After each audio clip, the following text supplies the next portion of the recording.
इमरान को रिहा करो, इमरान को रिहा करो।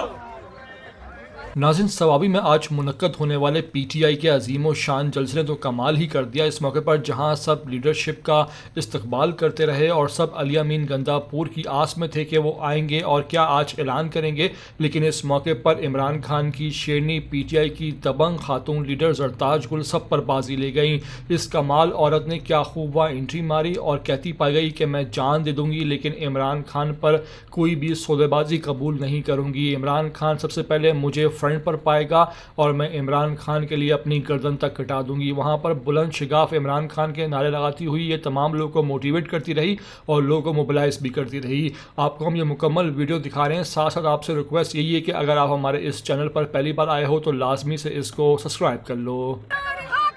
इमरान को रिहा